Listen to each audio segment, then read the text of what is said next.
Assalamualaikum warahmatullahi wabarakatuh. Innal hamdalillah nahmaduhu wa nasta'inuhu wa nastaghfiruh wa na'udzu billahi min shururi anfusina wa min sayyiati a'malina may yahdihillahu fala mudilla lahu wa may yudlil fala hadiya lahu. Asyhadu an la ilaha illallah wahdahu la syarika lah wa asyhadu anna Muhammadan abduhu wa rasuluhu la nabiyya ba'dah. Allahumma salli wa sallim ala sayyidina Muhammadin wa ala alihi wa ashabihi ajma'in, amma ba'd. Alhamdulillah, puji syukur kehadirat Allah Subhanahu wa taala pada pagi pada subuh kali ini kita masih diberikan umur oleh Allah, kita masih diberikan kesehatan oleh Allah untuk dimanfaatkan sebaik-baiknya dalam ketaatan kepada Allah, sehingga mudah-mudahan kita menghadap Allah dalam keadaan husnul khotimah. Amin. Hari ini kita mengikuti sebuah kajian yang kita sebut sebagai ngopi berkah, ngobrol pagi bersama kajian Ahad. Ya, saya sebut ngopi karena memang nanti ada setelah kajian ada sarapannya, jadi ngopi berkah, ngobrol pagi bersama kajian Ahad. Jadi tema kita pada pagi hari ini adalah mengikuti hawa nafsu, sumber kerusakan dan kebinasaan. أعوذ بالله من الشيطان الرجيم بسم الله الرحمن الرحيم أرأيت من اتخذ إلهه هواه أرأيت من اتخذ إلهه هواه أرأيت من اتخذ إلهه هواه أفأنت تكون عليه وكيلا. Ya, Al-Furqan kalian 44-nya. أم تحسب أن أكثرهم يسمعون أو يعقلون إن هم إلا كالأنعام بل هم وضلوا سبيلا. بل هم inhum, coba ulangi dari inhum. إن هم إلا كالأنعام بل هم أضلوا سبيلا. Ya, masih untuk tinjauan tahsinnya ya. Ara'aita man ittakhadha ilahahu hawa. Pertama itu di hawa, bawahu itu di atasnya. Pertama di ayat 43 ada hawahu, di atasnya ada apa? Tanda oflam. Oflam artinya itu singkatan dari waqfu aula. Waqfu itu waqaf, aula itu lebih utama. Jadi berhenti lebih utama. Oflam. Ada yang satu lagi sodlam, apa sodlam? Waslu aula. Jadi wasol lanjut lebih utama. Cuman kemudian di akhir ayat itu ada wakila. Wakila itu ada lam alif ya, betul? Di atas wakila ada lam alif. Itu namanya waqaf mamnu, artinya tidak boleh berhenti. Ya, tidak boleh berhenti karena tapi perkecualiannya adalah di akhir ayat. Kalau di akhir ayat maka boleh berhenti. Tapi kalau itu tidak di akhir ayat lam alif maka dia tidak boleh berhenti. Cuma begini, hukum dalam tajwid itu tidak seperti hukum fikih. Jadi bukan haram, maksudnya haram kemudian berdosa.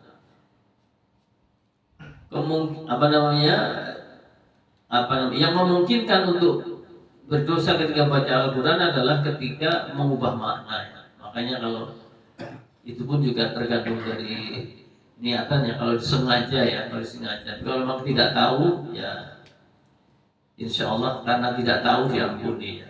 Sambil belajar. Ya lagi itu wakfu aula dan wakfu mamnu itu ada. Mamnu artinya tidak boleh berhenti lam alif. Terus yang berikutnya am tahsabu anna aktsarahum yasma'una aw yaqiluna.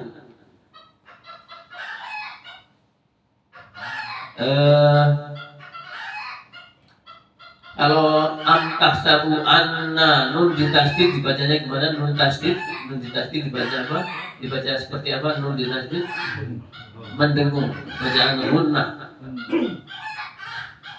Jadi kalau ada dulu waktu kecil saya diajari namanya nabomannya itu wa gunnatu qad aujabuha abada fil mimi wa nuni idza masuddida. Wajib untuk gunnah ketika ada nun atau mim yang ditasdid. Mendengung berapa harokat? 2 sampai 3 harokat. Am tahsabu anna aktsarahum. Bismillahirrahmanirrahim. Afaman zuyyina lahu su'u 'amalihi fara'ahu hasanan. أفمن زين له سوء عمله فرعاه حسنا فإن الله يضل من يشاء ويهدي من يشاء ولا تذهب نفسك عليهم حسرات إن الله عليم بما يصنعون. Baik. Komentar tahsinnya di satu saja ya, yang lainnya banyak. Afaman zayyina man nun sukun tamuzza itu dibaca samar atau ikhfa. Ikhfa itu ada 3 tanda. Samar mendengung 2 harokat. Samarnya di mana? Samarnya adalah ketika kita mengucapkan nunnya afama langsung mulut membentuk makhraj zai. Jadi samarnya di situ. Afama jadi mulut membentuk zai pada saat mengucapkan nun langsung mulut membentuk zai. Afama suyi. Jadi samar 2 harokat mendengung. Afama zuyina. Sekarang ada satu lagi nih. Ada layar di situ. Berapa harokat itu? Jadi ada beda. Su'un itu satu kata. Ketika ada layar itu merupakan satu kata, maka itu disebut apa? Wajib muttasil. Wajib muttasil panjangnya 4 sampai 5 harokat. Dia akan menjadi 6 ketika di belakang sebagai akhir ayat. Dia menjadi 6. Tapi ketika dia tidak di akhir ayat, maka dia 4 sampai 5 harokat. Wajib muttasil. Yasha.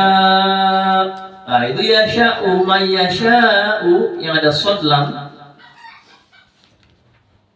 Kan may yasha'u ada ya. Fa innallaha yudillu may yasha'u. May yasha' itu pada yang yasha' yang pertama itu 4 sampai 5 harokat. Tapi pada yasha' yang kedua kalau berhenti wa yahdi may yasha'. Pertama itu ada akhiran a karena ada hamzah yang disukun ketika berhenti. 3 tidak cukup may yasha, tapi harus saja a. may yasha. Dia 6 harokat karena mad wajib mutasil yang di akhir atau di belakang, di akhir bacaan.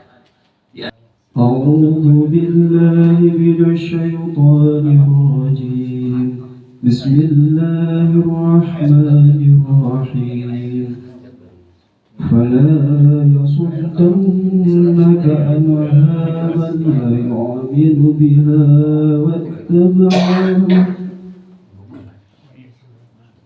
فلا يصدنك عنها من لا يؤمن بها واتبع هواه فتردى.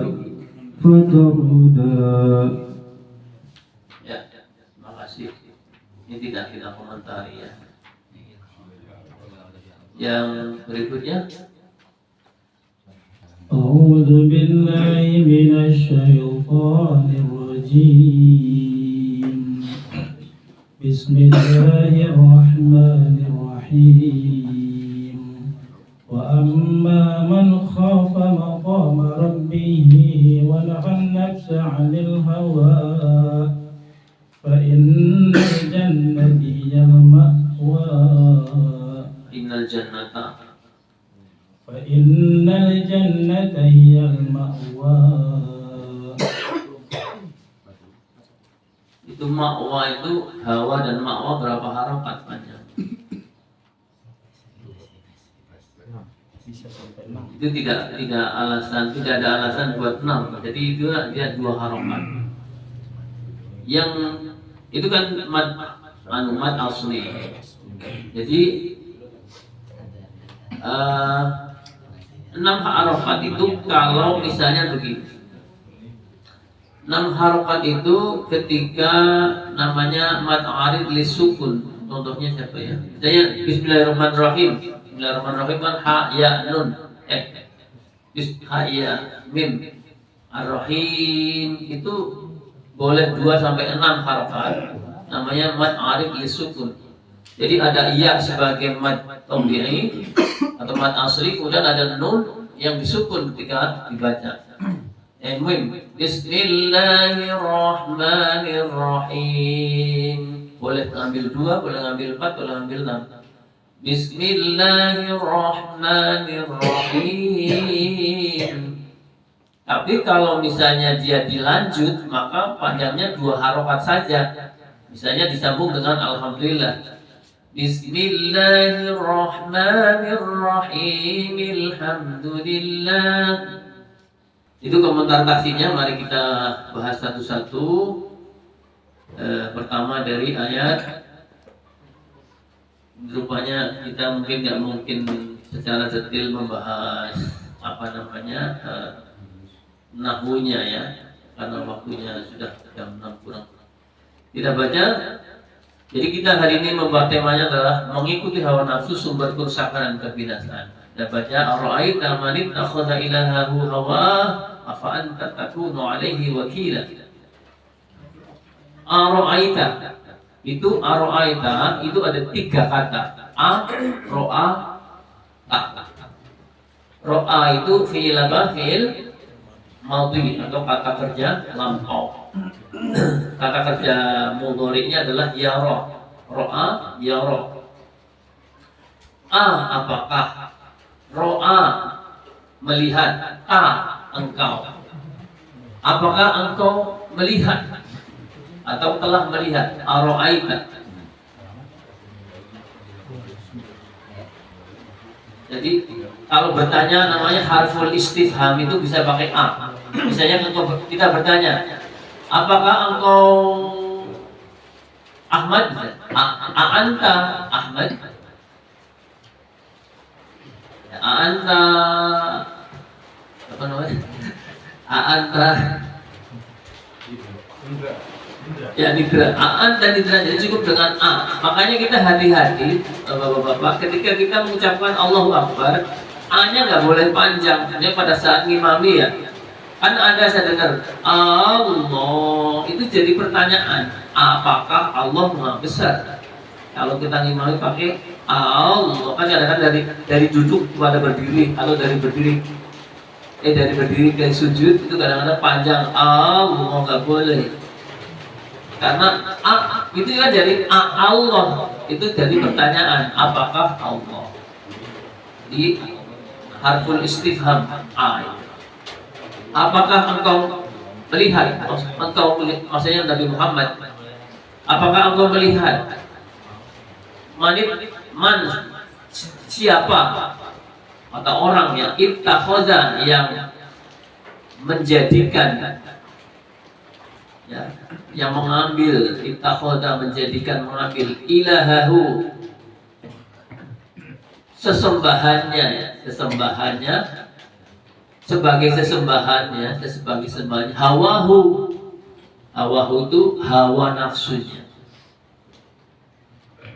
Afa anta takunu, afa anta, ini lagi pertanyaan lagi, afa anta, apakah, maka engkau. Tapi kemudian terjemahnya kan maka apakah engkau. Tapi aslinya itu apakah, maka engkau, afa anta. Tapi terjemahnya kan jadi maka apakah engkau. Afa anta takunu, kamu menjadi alaihi, atasnya, orang yang mengambil hawa nafsunya sebagai Tuhannya, sebagai sesembahan, alaihi, atasnya, wakilan, pelindung. Jadi ini ternyata di dalam Al-Quran itu tidak ditunjukkan bahwa memang ada orang yang mengambil hawa nafsunya sebagai Tuhan. Maksudnya apa? Ini di dalam tafsir Ibnu Katsir keterangannya pendek begini. Jadi orang yang menuhankan hawa nafsunya adalah semua yang dianggap baik oleh hawa nafsunya, maka itu diikuti. Jadi salah satu ciri dari kita mempertuhankan sesuatu kan kita taat, gitu ya. Inti dari agama sebenarnya kan ketaatan kepada Allah dan Rasulnya, taat. Jadi ketika taat kepada selain Allah, ya, maka itu mempertuhankan. Apalagi taat kepada sesuatu yang melanggar ketentuan Allah, itu dianggap mempertuhankan. Ini kata-katanya adalah menjadikan nafsu sebagai hawa nafsu sebagai Tuhan. Jadi maksudnya selalu mengikuti apapun keinginan yang didorong oleh hawa nafsu. Jadi hadirin, secara bahasa hawa nafsu adalah kecintaan terhadap sesuatu, ya. Secara istilah syariat, hawa nafsu adalah kecondongan jiwa terhadap sesuatu yang disukai. Jadi gini, dalam keterangannya itu ada hawa, ada nafsu, ada syahwat. Nafsu itu sebetulnya zatnya itu nafsu. Nah, di dalam nafsu ini ada keinginan itu syahwat. Ada syahwat terhadap wanita, ada syahwat terhadap harta, ada syahwat terhadap kedudukan, ada syahwat terhadap jabatan, yang kedudukan tadi, ya. Harta, tahta, wanita. Ada 4 kayaknya, harta, tahta, wanita. 3 ya. Harta, tahta, pokoknya keinginan lah, ya. Kehormatan itu beda dengan harta tahta wanita, ya. Jadi syahwat, kekuasaan. Jadi nafsu itu adalah zatnya. Ini menurut Imam Nawawi, ya. Nafsu itu zatnya, kemudian syahwat itu keinginannya. Kemudian hawa itu apa? Hawa itu yang mendorong. Jadi dorongan untuk memenuhi syahwat, itu hawa. Dan hadirin, kita semua manusia ini kan diberi sama Allah, memang sudah dari sononya kita diberi syahwat.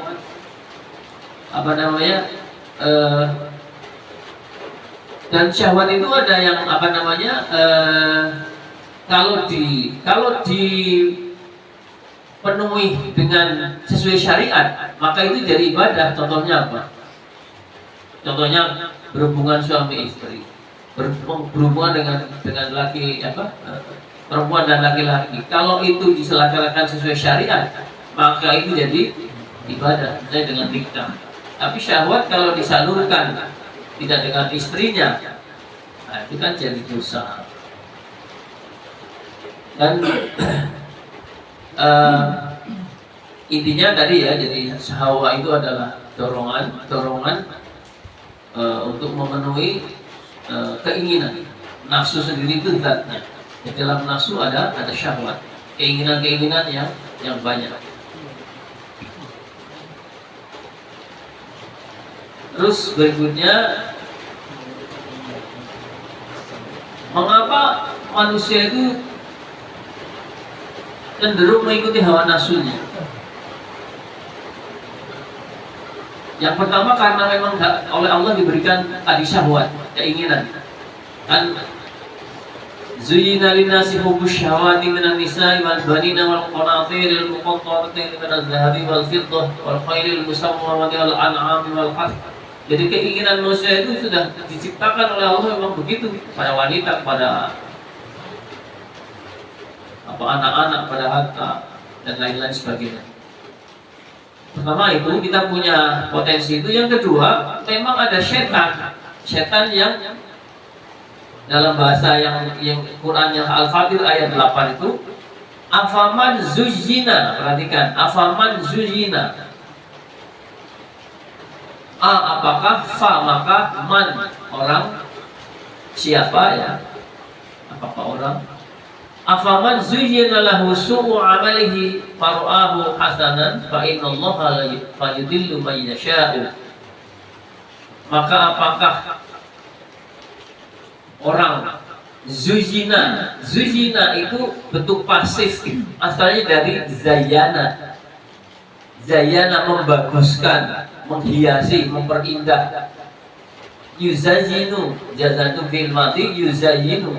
Karena kalau zayana dijadikan pasif, itu yang depan didomahkan, yang tengah dikasrohkan. Kalau fil mati zayana jadi zuyinu. Ini katanya adalah, maka apakah orang zuyina yang dijadikan indah lahu baginya su'u amalihi, amalnya yang jelek, faro'ahu maka dia melihatnya hasanan menjadi baik. Jadi salah satu tugasnya setan itu menjadikan perkara yang jelek dihiasi seolah-olah menjadi baik. Zuzina. Jadi salah satu cara setan menggoda manusia adalah menjadikan sesuatu yang sebetulnya buruk tapi kemudian dipandang baik. Zuzina, dihiasi, dijadikan indah. Jadi diberikan alasan pembenaran ketika kita melakukan sebuah kemaksiatan. Misalnya beginilah, kita semua laki-laki ini kan kepada lawan jenis, apalagi yang cantik, kan pasti tertarik. Meskipun sudah punya istri, ya sekarang ini musimnya misalnya kita punya kan musimnya pakai WA grup lah, WA grup ya, ada grup SMP, grup SD, grup SMA, mahasiswa. Nah, kita kan mungkin pernah punya kenangan sama teman SD, SMP, SMA. Nah, setan itu menjadikan kita itu nggak apa-apa, kan cuma WA sama dulu yang kita senangi lagi, yang kita senangi. Sekarang misalnya sudah jadi janda misalnya gitu ya, nah, misalnya gitu. Kita itu kan begini ya, kan ada larangan wala taqrabuz zina, dan janganlah kamu mendekati zina.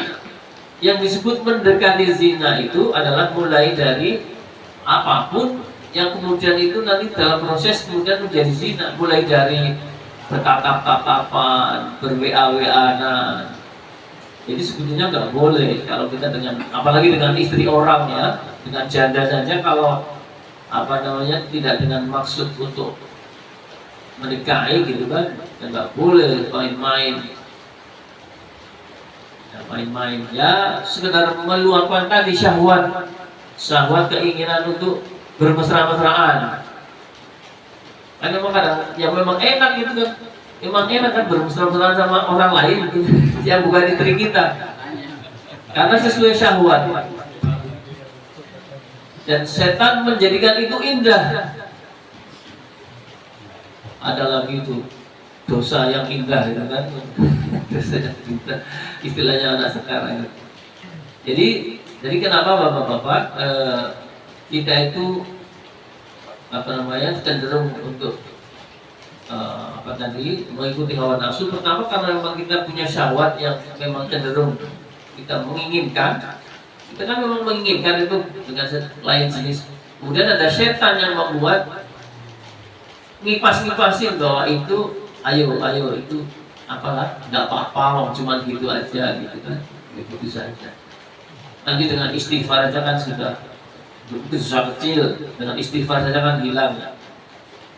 Dosa kecil kalau sengaja dilakukan berturut-turut, terus menerus, apalagi diceritakan ke orang lain dengan bangga, wah itu jadi dosa besar. Udah dosa diceritakan bangga gitu kan, jadi dosa besar.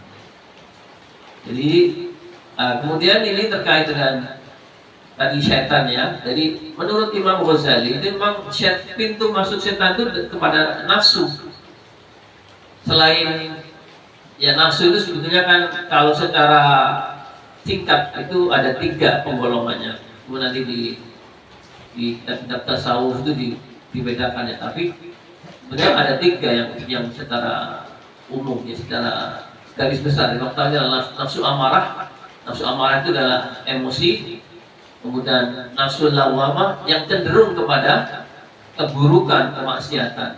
Lawamah dan nafsu mutmainnah itu yang cenderung kepada ketaatan kepada Allah.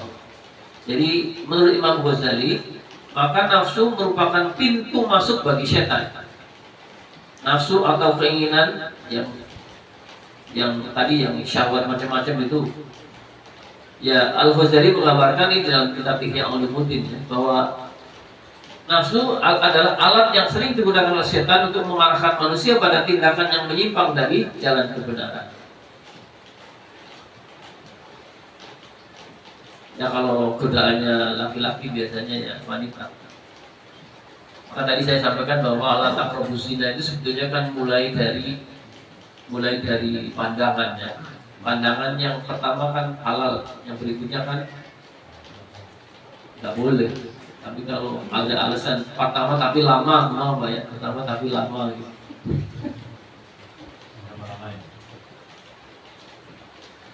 Kepada yang bukan muhrim, yang bukan istri orang ya nggak boleh, yang istri orang juga nggak boleh. Makanya memang kita harus menjaga pandangan. Jadi tidak mendekati zina itu mulainya, Allah itu sangat preventif, mulainya dari menjaga pandangan. Pertama menjaga aurat, kalau bagi perempuan menjaga aurat, dan kecenderungan ini khususnya wanita kan kecenderungan mempertontonkan keindahan tubuhnya kan memang besar, dan itu merupakan syahwat. Syahwat wanita itu adalah mempertontonkan keindahan, terutama tubuhnya, perhiasannya. Itu syahwat yang harus dibimbing. Tidak boleh dibiarkan didorong oleh hawa nafsu tadi untuk diwujudkan dalam perilaku. Jadi yang namanya keindahan tubuh wanita harus ditutup. Dan setiap membuka aurat itu kan sebetulnya sebuah dosa terus menerus ya. Kalau aurat dibuka kan membuat orang lain jadi syahwat ingin melihat, kemudian bagi dia senang karena dilihat. Jadi itu sama-sama syahwat ingin dilihat dan syahwat untuk melihat. Jadi sama-sama dosa. Dan ini sama-sama didorong oleh syaitan. Termasuk ini menurut Ibnu Taimiyah itu, seseorang mengikuti hawa nafsu adalah seorang yang mengikuti perkataan atau perbuatan yang dia sukai dan menolak perkataan yang dia benci. perbuatan dan perbuatan yang dia benci dengan tanpa dasar petunjuk dari Allah Subhanahu wa taala. Jadi menolak kebenaran itu juga termasuk syahwat ya. Menolak kebenaran menurut Imam Ibnu Taimiyah, menolak kebenaran yang disampaikan oleh Allah itu mengikuti syahwat. Nah, ini kemudian berikutnya ayat yang surat Al-Furqan 44 ya. Am tahsabu, am itu artinya ataukah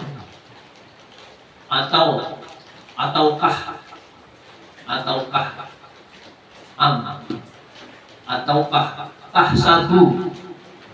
tahsabu asal katanya dari hasiba yahsabu, artinya menghitung, mengira ya, begitu. Tahsabu, apakah ataukah tahsabu kamu mengira anna bahwasanya aktsarahum kebanyakan mereka yang mengikuti hawa nafsunya yasmauna mereka mendengar, au yaqiluna atau mereka menggunakan akalnya memahami, inhum tidak bahkan mereka illa kecuali ya, inhum illa ini syarat jawab ya, inhum illa tidaklah mereka kecuali, nah, itu kalau di bahasa terjemahan inhum illa tidaklah mereka illa kecuali kal an'am seperti binatang ternak, balhum bahkan mereka adallu, ini namanya isim tafdil, adallu lebih sesat sabilan dari jalan, lebih sesat jalannya. Karena kalau binatang itu kan cuma dikasih syahwat doang ya, jadi pantas lah kalau dia mengikuti syahwatnya, mau kawin, mau makan ya makan di mana saja, nggak mikir itu milik orang atau bukan, namanya hewan. Itu saya sering lewat kambing, lewat tempat saya itu sering ngambil makan pohon apokat saya, namanya juga kambing gitu kan. Sekarang manusia diberi akal oleh Allah, bukan hanya syahwat. Akal itu untuk mengendalikan, untuk mempertimbangkan mana yang sesuai dengan syariat atau yang tidak sesuai dengan syariat. Ini kok manusia seperti kewan gitu ya, seperti hewan ternak, menyalurkan apa saja yang dia ingin gitu ya.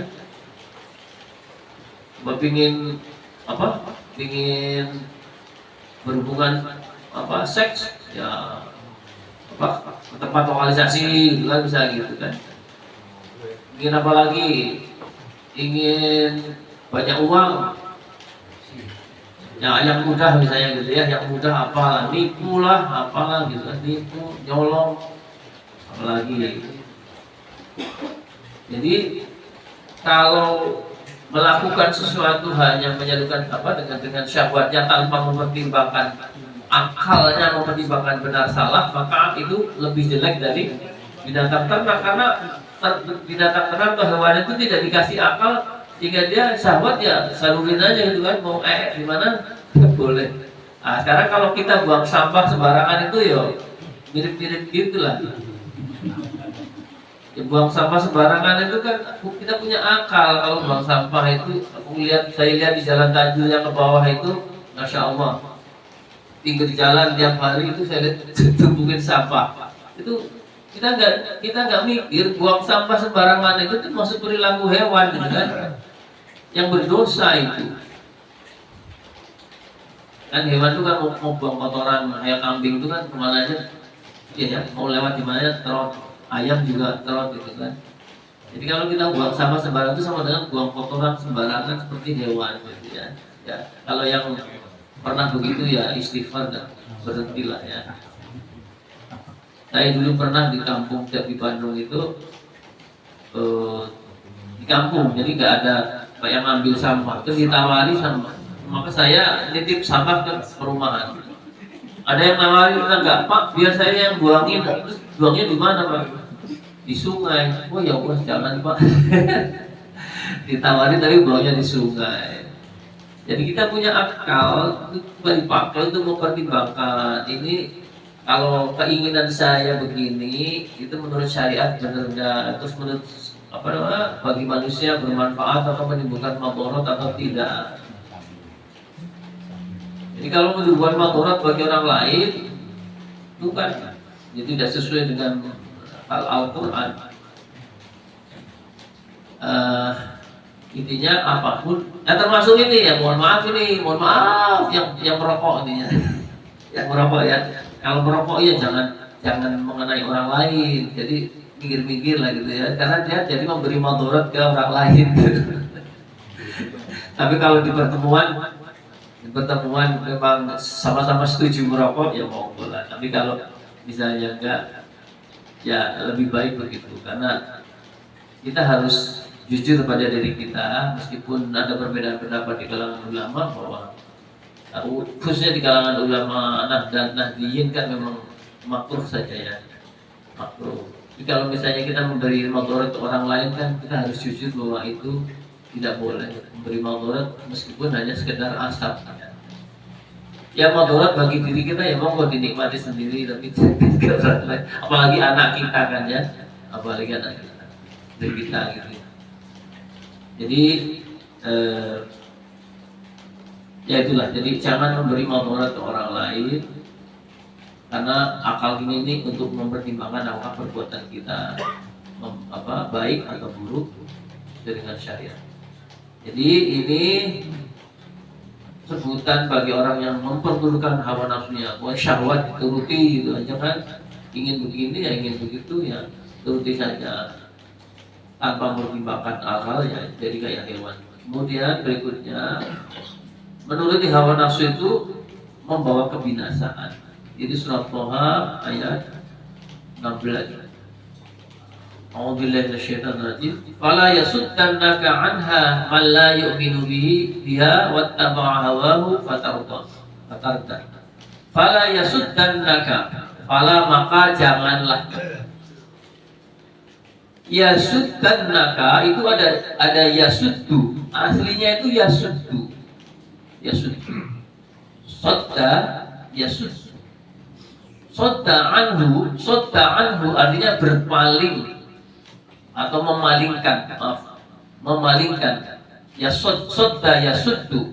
Kenapa jadi yasudda? Karena dia mendapat imbuhan nun di tasdid yang berarti nun taukid, menyangarkan taukid. Nun di tasdid itu taukid. Dan ketika fi'il mudhari mendapatkan nun di tasdid, maka dia yang tadinya yasuddu menjadi yasudda. I'rabnya yasuddannaka, yang itu menjadi apa namanya? Fala, maka diterjemahkannya jangan sekali-kali ya. Fala yasuddannaka, maka jangan sekali-kali dia memalingkan kamu. Dia siapa? Man la yu'minu biha,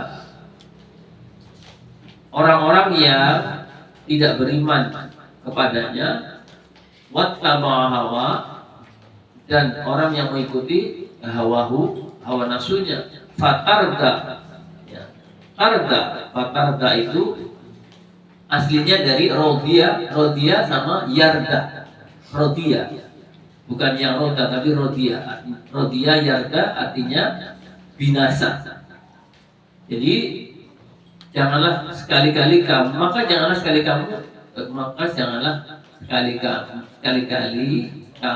dipalingkan darinya anha darinya ya.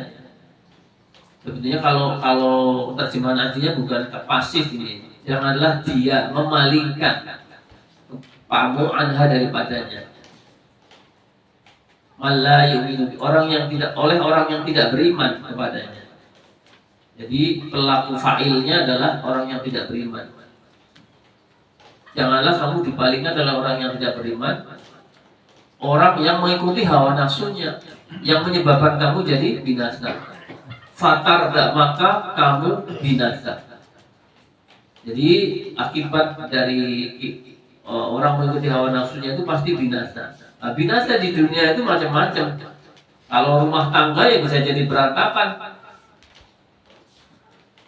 Kalau di pekerjaan, ya kalau kita korupsi ya itu binasa. Jadi objek KPK. Terus kalau di mana? Kalau di masjid misalnya, yang mudah-mudahan nggak ada lah, jangan coba di masjid jelek. Tapi misalnya menyelempengkan uang apa itu propok namanya?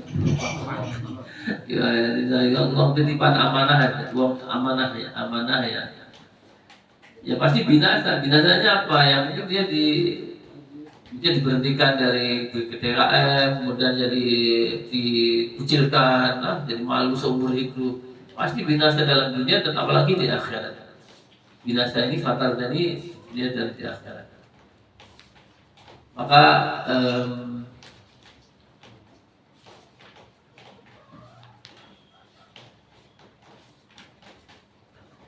jadi intinya ini kalau tafsirnya surat Toha ini tadi ya, yang tadi saya baca adalah tafsirnya adalah ayat ini ditujukan kepada setiap individu orang mukallaf, sekalipun lahiriahnya khitabnya ditujukan pada Nabi, karena memang ini turun kepada Nabi. Dengan kata lain, janganlah kalian mengikuti orang-orang yang tidak percaya dengan hari kiamat. Mereka hanya mengejar kesenangan dan kenikmatan dunia. Jadi intinya hawa nafsu ini sebetulnya kan syahwat kenikmatan dunia, terhadap syahwat kenikmatan dunia.